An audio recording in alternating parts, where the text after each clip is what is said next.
ময়মনসিংহের বিভাগের শেরপুর জেলার গজনীর পাহাড়, বাংলাদেশের বর্ডারের শেষ প্রান্তে ব্লগে সবাইকে সুস্বাগতম।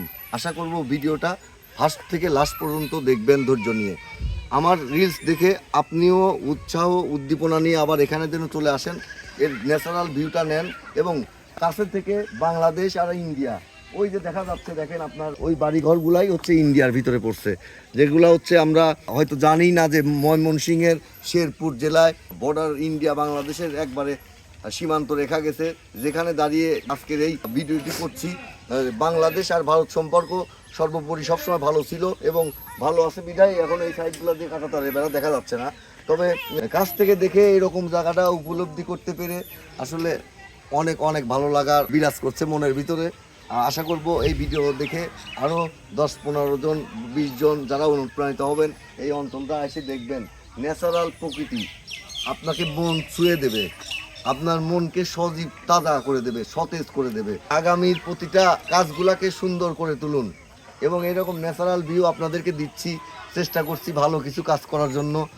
অনেক চাও পাই যদি আপনাদের ভালো ভালো কমেন্ট পাই, যে কমেন্টগুলো আমার হৃদয়টা ছুঁয়ে যায় এবং আমার কাজ করার উৎসাহ উদ্দীপনা বাড়ে। তবে আজকের এই ব্লগে বলবেন যে বাংলাদেশ এবং ভারতের যে সীমারেখা দেখাতে পারলাম কেমন লাগলো আপনাদের, কমেন্ট বক্সে জানাবেন। এই কমেন্ট বক্সের কমেন্টটা আমাকে অনুপ্রাণিত করে। আপনাদেরও যখন আপনারাও এই আমার মতো কন্টেন্ট তৈরি করবেন, তখন আপনাদের ভিডিওতে যারা সুন্দর সুন্দর কমেন্ট করবে, সেই কমেন্টগুলোও আপনাদের হৃদয় ছুঁয়ে যাবে। আপনি আমার পাশে থাকুন, আমিও আপনার পাশে থাকব। আমাকে এগিয়ে যেতে সহযোগিতা করুন, আপনাকেও এগিয়ে নিতে সহযোগিতা করব। এরপরে আর কোথায় যাওয়া যায়, বাংলাদেশের বা ইন্ডিয়ার বা তার পাশে কোথায় গেলে সাশ্রয়ীভাবে ঘুরে আসা যাবে এবং ন্যাচারাল ভিউ পাওয়া যাবে, কমেন্ট বক্সে জানাবেন।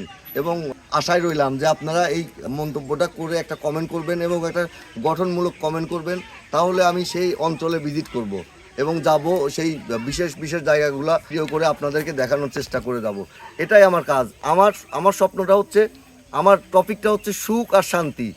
এটা আমি আমার জীবনে পাইছি। এটাই আমার এই জার্নিতে, আমার এই ইউটিউব চ্যানেল এবং আমার টেলিগ্রাম, আমার ফেসবুক, আমার ইনস্টাগ্রাম, এইগুলোতে শুধু আমার এই টপিকটাই থাকবে যে সুখ আর শান্তি। এটা আপনার জীবনকে কত প্রশান্তি এনে দেয়। এটা হচ্ছে পরিবার, একবারে হাজব্যান্ড ওয়াইফ, সন্তান, কন্যা সন্তান, ছেলে সন্তান, এদেরকে নিয়ে সব জায়গায় ভ্রমণ করুন। এদেরও মনটা ভালো হবে, ফ্রেশ হবে, আপনারটাও ভালো হবে এবং আপনার কাজ করার উৎসাহ, সাহস, অনুপ্রেরণা এরা যোগাবে, এদের থেকে আপনি পাবেন। আমার জন্য দোয়া করবেন, আমার পরিবারের জন্য দোয়া করবেন এবং আমার ভালো কাজের পাশে থাকবেন। এটা আমি আপনাদের কাছে কিন্তু প্রত্যাশা করতেই পারি, কারণ আমি যদি আমার কন্টেন্টগুলো ভালো হয়, আমার কাছে অ্যাক্টিভ বন্ধু থাকে, আমাকে বা আপনাদের মোটিভেটেড করার কারণ হচ্ছে আমি চেষ্টা করছি। আমার চেষ্টাতে আপনারা বল দিন, আমার চেষ্টাতে আপনারা উৎসাহ দিন, দেখবেন যে আগামী দিনের প্রতিটা কাজ করা আমার জন্য সহজ হবে এবং আমি আপনাদেরকে নতুন নতুন বন্ধু দিব, অ্যাক্টিভ বন্ধু দিব, পাশে থাকবো। আমার চেষ্টা যেহেতু সুখ আর শান্তি, এই সুখ শান্তি এনে দেওয়ার পিছনে যেদের সাফল্য স্বপ্ন গাথা থাকে, সেই স্বপ্ন সাফল্য গাথায় আপনারও পাশে থাকতে চাই আমি। এটাই চাওয়া, এটাই আমি মোস্তাফিজ বাবু। আমার জন্য দোয়া করবেন। সবাই ভালো থাকবেন, সুস্থ থাকবেন। আল্লাহ হাফেজ।